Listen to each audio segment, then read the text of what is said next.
If you woke up tomorrow with no past, only the person you choose to be, who would you become? In 2025, the Stoics aren't just philosophy. They're the blueprint for rebuilding yourself from the inside out. Today, you're going to learn exactly how to do it. In a world that changes faster than the weather, one thing stays the same. Most people let life shape them instead of shaping life. But the Stoics believed in active self-creation. They taught that you're not trapped by who you've been, but powered by who you choose to be. In 2025, with distractions at every turn, the Stoic path offers a rare weapon, inner mastery. This is your step-by-step guide to recreating yourself like a Stoic, practical, timeless, and unshakable. Most people think that rebuilding themselves starts with changing jobs, moving to a new city, or getting a new wardrobe. But the truth is, none of that sticks unless the foundation, the mind, is rebuilt first. The Stoics knew this thousands of years ago, long before social media feeds and instant notifications hijacked our attention. They taught that before you can lead a life worth living, you have to take command of the only battlefield that really matters, the space between your ears. Think about it. Your mind is the filter through which you experience everything. The same rainy day can be miserable for one person and refreshing for another. The event didn't change, the perspective did, and that perspective is shaped by your mental habits. If your thoughts are on autopilot, running old programs built from fear, insecurity, and impulse, then no matter what changes you make on the outside, you'll end up back where you started. It's like painting over a cracked wall without fixing the structure underneath. It looks good for a moment, but the cracks will always return. In 2025, mastering your mind is harder than ever. You're living in the noisiest era in human history. Companies pay billions to hijack your attention, to make you think about what they want you to think about, to keep you reactive instead of reflective. Your phone buzzes with headlines, opinions, and endless scrolling. And if you don't take active control, you'll end up living someone else's life without even realizing it. The Stoics would look at this modern chaos and shake their heads, because the very thing they warned us about, losing control over our own thoughts, is now a global lifestyle. So how do you take that control back? It starts with awareness. Marcus Aurelius wrote in his private journal, never intended for anyone else to read, about catching himself in the act of unhelpful thinking. He'd question his own anger, doubt, or worry before it could take root. You can do the same. Set aside a few minutes each morning or night to write down what's on your mind, and then challenge it. Is this thought helping me? Is it true? Or is it just noise I've accepted without question? That single act of pausing to examine your mind is like stepping into the captain's seat of your own life. This isn't about pretending everything is perfect or forcing yourself to think positive. The Stoics didn't believe in sugarcoating reality. They believed in seeing it clearly. If something is hard, you admit it's hard. If you're feeling fear, you acknowledge the fear. But instead of letting that feeling dictate your next move, you decide on your next move based on reason, not reaction. That's the difference between living like a Stoic and living like a passenger. Another practical step is learning to create what the Stoics called a mental fortress. This isn't about blocking out the world. It's about building the inner strength to face it without being swept away. Imagine someone insults you online. Most people get defensive, fire back, or replay the words in their head for hours. The Stoic trained mind, on the other hand, steps back and says, does this insult define me? No. Is it under my control? No. Then it doesn't deserve my energy. That's not weakness. That's power. Because if someone can control your emotions with a few words, they own you more than you own yourself. One of the easiest ways to strengthen this mental fortress is to train with small daily challenges. Instead of trying to master your mind in moments of crisis, which is like trying to learn to swim during a storm, you start with low-stakes practice. Delay checking your phone in the morning. Take a deep breath before answering a difficult question. Walk instead of driving. Say a no to a craving once in a while. Every time you choose discipline over impulse, you're rewiring your brain to listen to your reason instead of your reflexes. But here's the truth most people don't want to hear. Mastering your mind isn't a one-time project. It's not something you do for 30 days and then graduate from. It's a lifelong practice. Even Marcus Aurelius, Emperor of Rome, the most powerful man in the known world, wrote daily reminders to himself about staying calm, staying grounded, staying in control. Why? Because the pull toward chaos never goes away. You just get better at resisting it. And when you get better at it, something incredible happens. You stop being so easily thrown off course by life. The traffic jam, the rude comment, the bad news, they still happen, but they don't shake you like they used to. You start to notice a space between what happens and how you respond. That space is where your freedom lives. That's where you get to choose who you want to be, moment to moment. And when you own that choice, you own your life. Mastering your mind before you try to master the world isn't just the first step to recreating yourself. It's the foundation that makes every other step possible. Without it, the rest of your Stoic rebuilding will crumble. With it, you can take on any challenge 2025 throws at you because you won't just be reacting to life, you'll be creating it. And when you learn to create life from the inside out, nothing and no one can take that away from you. Most of the stress people carry in 2025 comes from fighting battles they were never meant to win. We burn hours, days, sometimes entire years worrying about things completely outside our control. What people think of us, the economy, the weather, the way someone else drives. The Stoics saw this trap clearly and they called it out for what it is: wasted life. They believed the key to freedom was simple. Know the difference between what's yours to control and what isn't, then put your energy where it actually matters. It sounds easy when you say it out loud, but living it is a different story. We are wired to want control over everything: the project at work, the relationship, the timing of opportunities, even the way strangers behave. And when things don't go our way, we feel robbed. But here's the truth the Stoics lived by. The universe doesn't owe us control over anything outside our own thoughts, choices, and actions. Once you stop demanding control over the uncontrollable, you stop living in constant disappointment. Marcus Aurelius wrote, "You have power over your mind, not outside events. Realize this, and you will find strength." In our modern world, that single sentence could be a survival manual. Think about how much of your mental energy gets drained by the uncontrollable. The news cycle, the algorithm deciding what shows up on your feed, the sudden changes in plans. You might not notice it, but every time you let these things dictate your mood, you're handing over the keys to your inner world. And if you're not the one steering, someone or something else is. Reclaiming that steering wheel starts with one simple practice. Whenever something happens, ask yourself, is this under my control? If the answer is no, you release, not because you don't care, but because caring about something you can't change is like shouting at the rain. It feels good for a second, but it doesn't stop the storm. Instead, you redirect that energy toward what you can influence: your decisions, your preparation, your effort, your attitude. Now here's the surprising part. When you narrow your focus to what's truly in your control, your influence in life actually grows. People think letting go of control makes you weaker, but it's the opposite. Imagine a boxer in the ring who keeps trying to control the crowd, the referee, or the opponent's thoughts. He'd lose every fight. But if he focuses only on his stance, his breathing, his timing, what he can control, he becomes nearly unbeatable.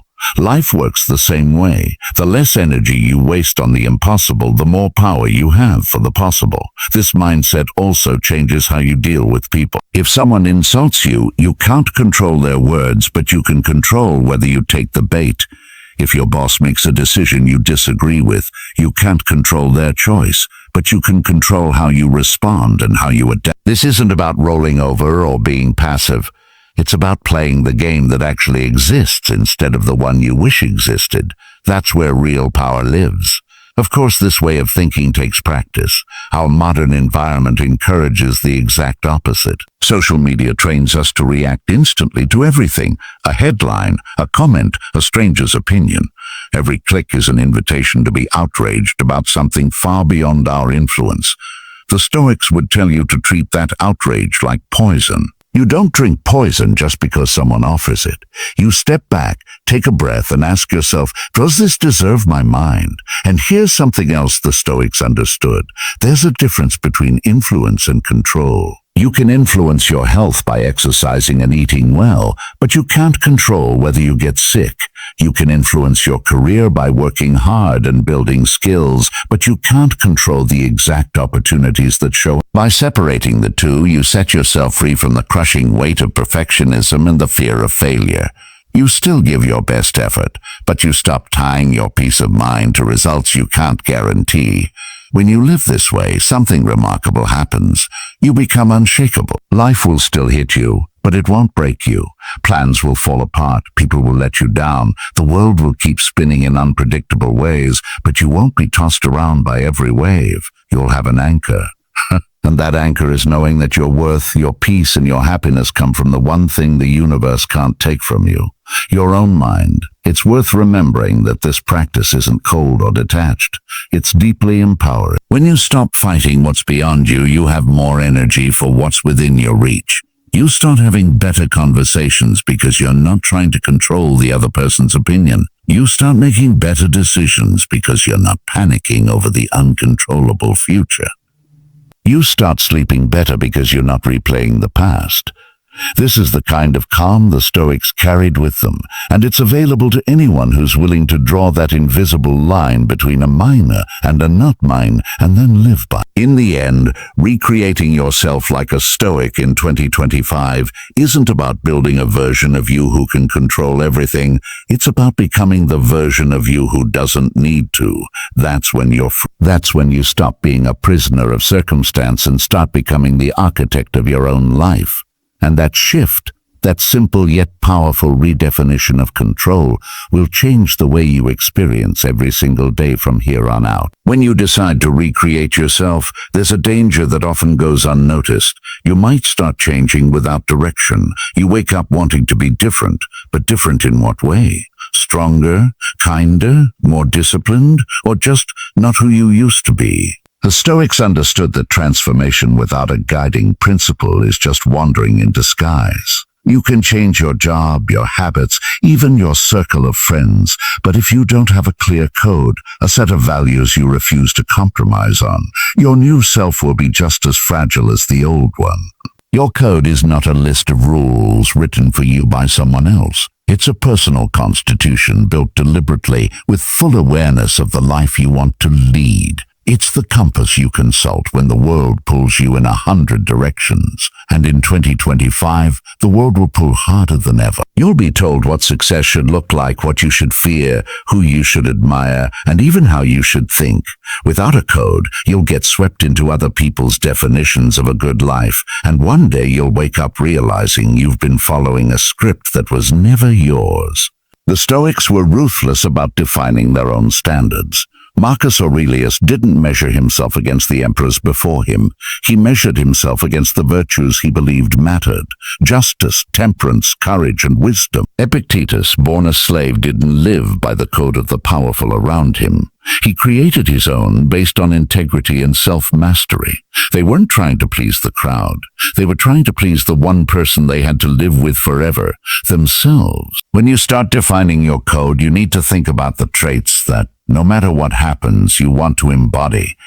Maybe honesty tops your list. You refuse to be the kind of person who lies, even when it's convenient. Maybe discipline is non-negotiable. You keep your promises to yourself, whether it's waking up early, training your body, or finishing what you start. Maybe it's courage, speaking the truth even when your voice shakes. These aren't abstract ideals. They're daily practices that shape the person you become. Here's the thing. Your code will be tested, not once, not twice, but constantly. That's why it has to be clear and strong. If you value patience, the test will come when someone tries to provoke. If you value humility, the test will come when the world praises you. If you value integrity, the test will come when no one's watching. Without a code, those moments can break you or push you into choices you regret. With a code, those moments become opportunities to prove to yourself that you are exactly who you say you are. Some people hear the word akodi and think of rigidity, as if living by principles means being inflexible or joyless. But the truth is, having a code gives you more freedom, not less. It's the same way a skilled artist is freer with a brush than someone who's never painted before. Boundaries and structure don't cage you. They give you a solid base from which to act. When you know your values, you don't waste energy debating every decision. You simply ask, does this align with my code? And act accordingly. Living without a code is like sailing without a destination. You may move fast, but you'll drift wherever the current takes you. And here's the problem. The currents of modern life are often set by people who profit from your drift. If you're not anchored in your own principles, you'll adopt the values of whatever group or trend you're part of at the moment, even if they don't truly reflect who you want to be. You'll mistake noise for truth, comfort for peace, and popularity for purpose. When you build your code, start small. Pick 3 to 5 core virtues that feel non-negotiable for you. Write them down, then make them visible on your desk, your phone, your bathroom mirror. The Stoics didn't just think about their values. They reminded themselves of them daily. Marcus Aurelius opened his mornings by reading and writing about the virtues he wanted to live by, not because he didn't already know them, but because he knew forgetting is the natural state of the human mind. And don't be afraid to evolve your code. The point is not to lock yourself into a rigid identity forever. It's to live in alignment with what matters most to you right now, while staying open to growing wiser. Your values may deepen over time, but they should never be abandoned for convenience. If you've sworn to be honest, you stay honest even when it costs you something. If you've chosen discipline, you practice it even on days you don't feel like it. This is the kind of self-respect that builds the strongest kind of confidence, the kind no one can give you and no one can take away. There will be times when living by your code feels lonely. The Stoics knew that. Standing by your principles often means standing apart from the crowd, but the alternative, compromising your values for comfort or acceptance, costs far more in the long run. You can rebuild your life as many times as you want, but if you're building without a foundation, you'll always end up tearing it down again. Your code is that foundation. When you know exactly who you are and what you stand for, change doesn't threaten you, it strengthens. Every challenge becomes a chance to live your code more fully. Every setback becomes proof that you can stay steady under pressure. In 2025, the people who thrive won't be the ones with the most resources or connections. They'll be the ones with an unshakable internal compass, the kind the Stoics carried through war, loss, and exile. You already know. If you want to become someone unshakable, you can't just read about resilience. You have to feel it in your bones. And the Stoics knew the only way to truly prepare for life's storms was to face smaller storms by choice. It's one thing to endure hardship when it's forced on you, but it's another to willingly step into discomfort when you could avoid it. That's where real strength is built. In our world, where convenience is the default and almost every need can be met with a swipe, a click, or a delivery app, this idea feels foreign, but that's exactly why it's so powerful now. Seneca wrote about deliberately living with less for short periods, not as punishment, but as training.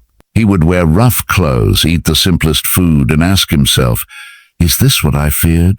He wanted to remind his mind and body that comfort was optional and survival was possible without it. The reason is simple. When you've trained yourself to be fine without luxuries, you stop fearing their loss.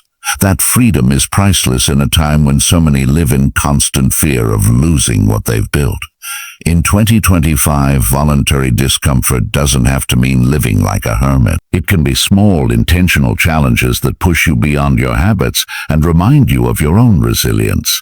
It might be taking a cold shower instead of a hot one, fasting for a day, going without your phone for an entire weekend, or sleeping on the floor for a night. It might be running when you'd rather rest, choosing water instead of soda, or saying, I know it to the easy option, just to remind yourself you can.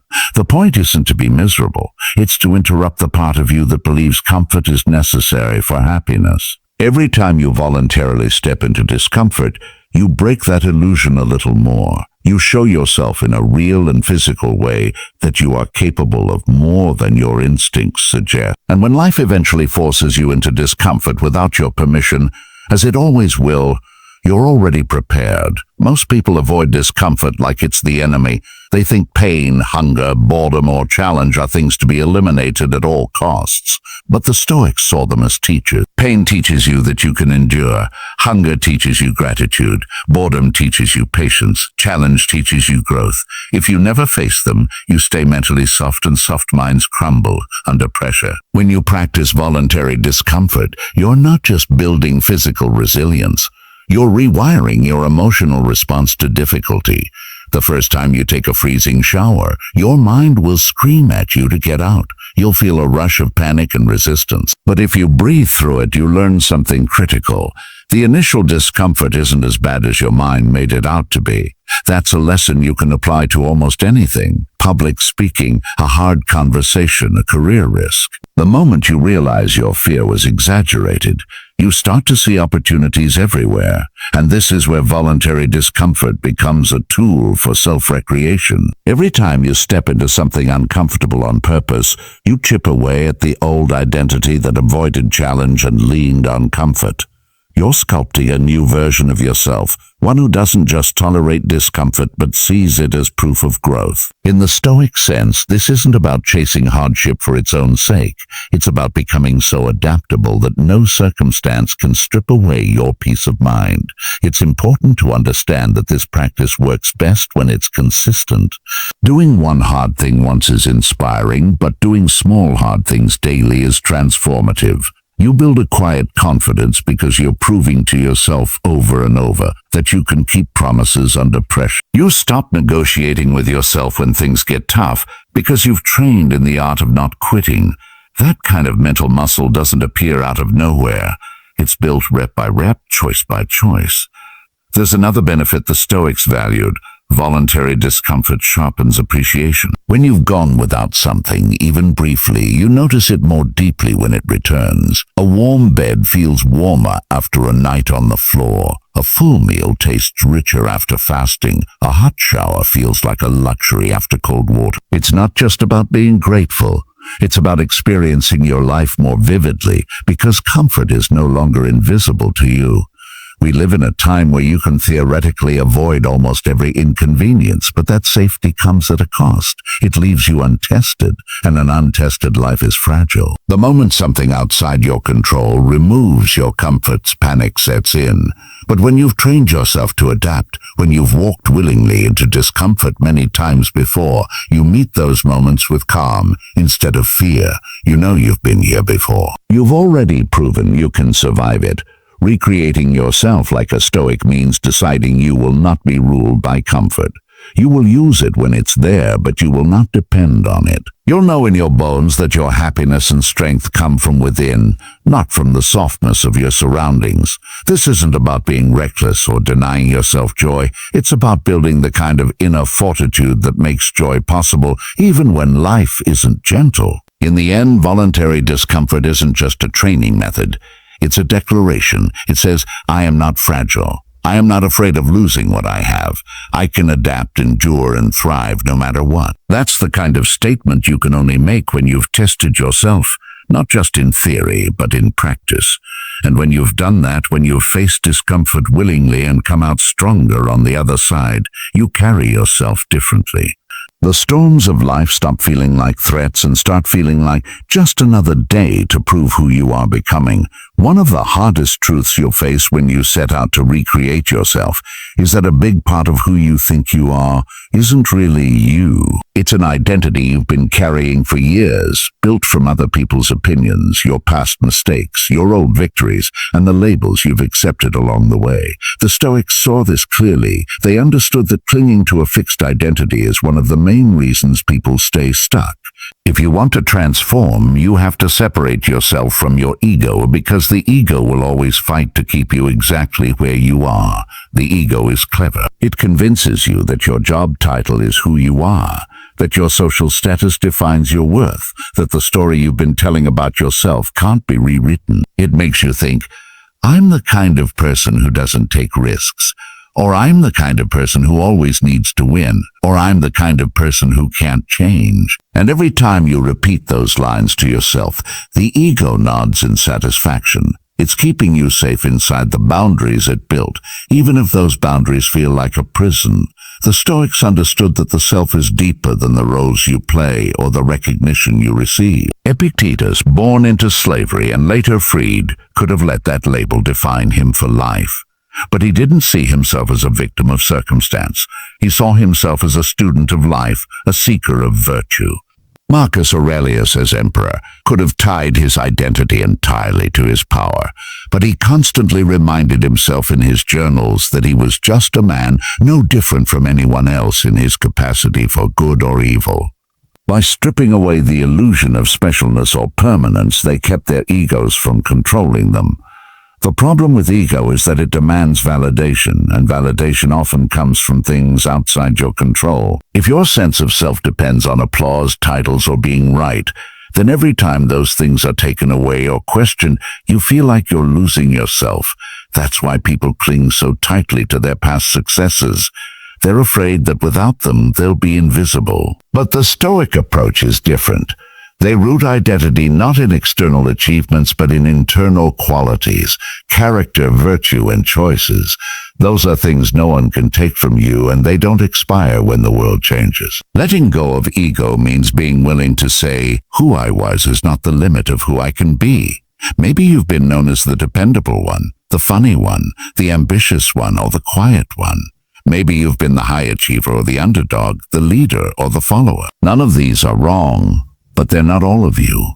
They're just costumes you've worn in certain chapters of your life.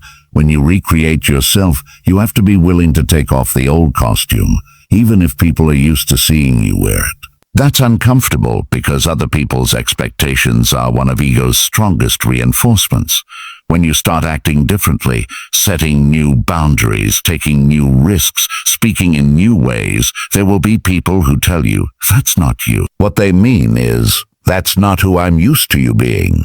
The Stoic in you has to be able to smile at that and keep going, because the truth is, you're not here to meet their expectation. You're here to live in alignment with your values, even if that means stepping out of the version of you they recognize. One way to loosen ego's grip is to practice humility.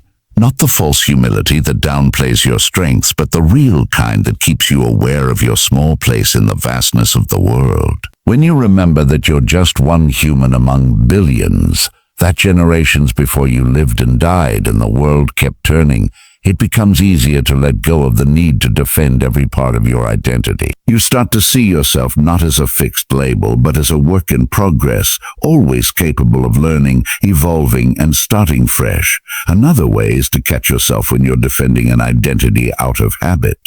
Ask yourself, am I holding on to this because it's truly who I want to be, or because I'm afraid of losing it? If the answer is fear, that's your signal to dig deep. The more you build your self-worth on internal virtues, the less you need to cling to the external badges that ego loves to collect. You can be proud of your achievements without making them the core of who you are. You can receive praise without depending on it. You can take criticism without collapsing. When you drop the ego, something remarkable happens. Change stops feeling like death and starts feeling like freedom. The old version of you can fade without panic because you know you're not losing yourself, you're refining yourself. This is where true recreation happens. Without ego guarding the gates, you can step into new roles, learn new skills, and adopt new habits without feeling like you're betraying who you were. You're not betraying the old you, you're building on them. In the end, separating your identity from your ego is about shifting your foundation. Instead of standing on the shaky ground of status, recognition, and roles, you stand on the solid rock of character. Your worth isn't up for debate because it's not based on anything the world can give or take. And that's exactly why the Stoics could remain calm through war, exile, or loss, because none of those things could touch the part of themselves that mattered most. When you reach that point, you become flexible without being lost, confident without being arrogant, humble without being self-erasing. You can move forward without dragging the weight of who you've been behind you. You can become a new version of yourself as many times as life demands, without the fear that you're disappearing. And that's the kind of freedom the ego will never give you, because it's the kind of freedom that makes the ego irrelevant. There's a strange habit we all fall into. We live as if life is a rehearsal. We keep telling ourselves that our real life will start after we finish school, after we land the job, after we make a certain amount of money, after we find the right person, after we finally get our act together. We treat the present moment like it's just the waiting room for something better, and in the process we miss the only thing that's ever actually guaranteed to us. Today, the Stoics never saw life that way. They lived with a constant awareness that each day could be their last, not in a morbid sense, but as a way to make sure no day went unlived. Epictetus once said, "You are not promised even the next hour." That wasn't meant to scare. It was meant to awaken. When you truly understand that time is the one resource you can never replace, you start to look at your days differently. You stop wasting them on grudges, on gossip, on scrolling endlessly through distractions. You start asking yourself, if this were my last day, would I spend it like this? And the answers to that question can be uncomfortable, because they reveal just how often we let our lives pass in autopilot. Living each day as a complete life means shifting from postponing to participating. You stop waiting for the perfect time to start the book, to make the call, to learn the skill, to take the trip. You stop saving your best self for some imaginary future and start showing up fully in the life you have now. The Stoics understood that this isn't about reckless urgency. It's about intentional urgency. It's not about cramming every day with noise and activity, but about making sure every day holds something that matters to you, something that aligns with your values. When you live this way, you realize that meaning doesn't have to be reserved for milestones. A walk at sunset, a deep conversation, an hour of focused work, a moment of genuine laughter. These can carry the same weight as the big events if you're truly present for them. The problem is, most people aren't. Their minds are in yesterday or tomorrow, replaying old wounds or rehearsing future scenarios. But life only ever happens now, and if you're not here for it, you lose. This is why the Stoics practiced memento mori, remembering death, not to dwell on loss, but to sharpen gratitude for the present. When you carry the awareness that life is finite, you start guarding your time like the treasure it is. You stop giving it away to things that drain you or take you further from the person you want to be. You stop treating the days as disposable. You start protecting them. And here's the paradox. When you live each day as if it could be your last, you stop delaying self-care because you realize health is part of living fully now, not a chore for the future. You become less likely to waste time on things that mean nothing to you and more likely to invest in things that make your days worth remembering. It's not about living in fear of time running out. It's about living in a way that, if it did, you could meet it without regret. That's what a complete life really means. Not a perfect life, not a life where everything went according to plan, but a life where each day was lived with enough intention that it could stand alone and still be meaningful. Think of it like this. If every day was a bead, and the string holding them together could break at any time, would each bead be worth keeping? Or would you look back and see too many days you barely noticed, too many days where you were there in body, but absent in spirit? The Stoics weren't against planning for the future. They were against living only in the future. They knew that a life is just a collection of days, and if you don't make the days count, the years never will. When you begin to live like this, it changes the way you handle problems. Instead of letting a single bad moment poison the entire day, you put it in perspective. You remind yourself that you don't know how many days you have left, and you're not willing to let this one be defined by something trivial. You start making choices not just for the long-term you, but for the you who will go to bed tonight asking, did I live well today? This way of living doesn't just give you a richer life, it makes you more resilient. Because when you know you've lived fully today, you don't cling so desperately to tomorrow. You can face uncertainty with more peace. You can take risks without being paralyzed by fear. You can let go of control over the future because you're already giving your all to the present. And that's a kind of security that no circumstance can touch. Recreating yourself like a Stoic means letting go of the illusion that life starts later. It means deciding that the version of you you've been waiting to become is the version you're going to be today, not after you've learned more, not after you've healed completely, not after you've figured it all out. today, because the truth is, life isn't waiting for you. The days are passing whether you're paying attention or not, and when they're gone, they're gone. If you can live with that awareness, not in panic, but in presence, you'll find yourself treasuring things you used to overlook. You'll say what you need to say. You'll do what needs to be done. You'll notice the light in the morning, the sound of laughter, the quiet satisfaction of a promise kept. And by doing that, you'll not only recreate yourself, you'll recreate your relationship with life itself. So step into each day as if it were your whole life, because one day you'll be right.